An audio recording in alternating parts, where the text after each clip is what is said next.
வைத்தலால் ஆதியாகமம் 13ஆம் அதிகாரத்திலே நாம் பார்க்கும் பொழுது அந்த அதிகாரம் முழுவதும் பார்க்கும் பொழுது ஆபிரகாமை குறித்தும் லோத்தை குறித்தும் சொல்லப்பட்டிருக்கிறது. கேட்கிற உள்ளத்தை கர்த்தர் தாமே ஆசீர்வதிப்பாராக.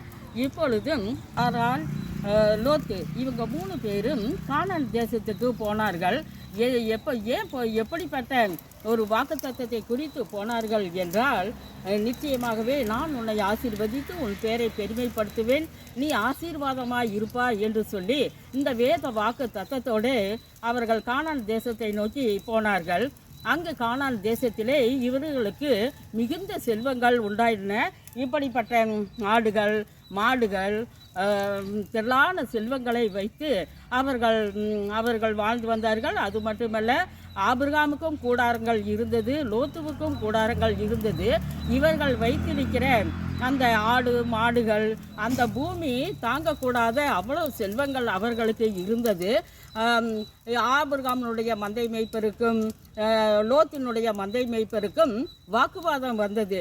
இதனாலே ஆபிரகாம் லோத்தை வரவழைத்து, எனக்கும் உனக்கும் சண்டைகள் வேண்டாம், நாம் இருவரும் சகோதரர்கள், நீ பார்க்கிற நீ காண்கிற ஒரு இடத்தை நீ தேர்ந்து கொள், அங்கே நீ போய் அங்கே வாழ்ந்து கொள்ளலாம் என்று சொல்லி ஆபிரகாம் சொன்ன பொழுது, லோத்து தன் கண்களை ஏறெடுத்து பார்க்கும் பொழுது அங்கே யோர்தான் நதிக்கு சமனான பூமிக்கு அங்கே நீர்வளம் பொருந்தினதாயும் எங்கே பார்த்தாலும் பச்சையாக அங்கே தோன்றினாலும் லோத்து அந்த இடத்தை தேர்ந்து கொண்டான். அதனாலே ஆபிரகாம் லோத்து அந்த இடத்தை தேர்ந்தெடுத்ததுனாலே ஆபிரகாம் மிகவும் கவலை கொண்டான். ஏனென்றால் அந்த யோர்தான் பக்கத்திலே சோதோம் கொமோரா இருக்கிறது. அந்த சோதோம் கொமோரா பார்ப்பதற்கு நல்ல பூமியாக இருக்கிறது, எங்கே பார்த்தாலும் பச்சையாக இருக்கிறது, எங்கே பார்த்தாலும் நீர்வளம் இருக்கிறது. அதனாலே அது நல்ல பூமி தான். ஆனாலும் அங்கே வாழ்கிற மக்கள் மிகவும் பாவம் நிறைந்த மக்களாக இருந்தார்கள். இதனாலே ஆபிரகாம் கவலை கொண்டான். அதனாலே லோத்தை பார்த்து ஆபிரகாம் சொல்லியிருந்தான், அங்கே பார்ப்பதற்கு அந்த சோதோம் கொமோரா பார்ப்பதற்கு கர்த்தருடைய தோட்டத்தை போலவும் அங்கே எகிப்தை போலவும் அந்த பூமி இருந்ததுனாலே லோத்து அதை தேர்ந்தெடுத்து கொண்டான் என்று சொல்லி பார்க்கும் பொழுது, அந்த மக்கள் மிகவும் மோசமான மக்கள், பாவம் நிறைந்த மக்கள்.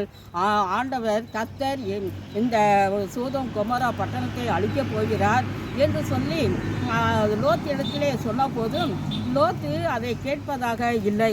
இருந்தாலும் லோத்து சொன்னபடியே அந்த சோதோம் கொமோரா பட்டணத்துக்கு அவன் போய் அங்கே ஒரு கூடாரம் போட்டுக்கொண்டான். இதனாலே ஆபிரகாம் சொன்னபடி இந்த லோத்து கேட்காதனாலே தன்னுடைய மனைவியை இழந்து போனான். தன்னுடைய 2 மகள்களும் துன்மார்க்கத்திலே அவர்கள் ஈடுபட்டு கொண்டார்கள் என்று சொல்லி பார்க்கிறோம். ஆபிரகாம் தன்னுடைய மனைவி சாராள் முதிர் வயதாக இருக்கும் பொழுது சாராள் மரித்து போனாள். அதனாலே ஆபிரகாம் சாராளுக்காக ஒரு சொந்த பூமி, ஒரு கல்லறை வாங்க வேண்டும் என்று சொல்லி ஒரு கல்லறை பூமியை வாங்க போனான்.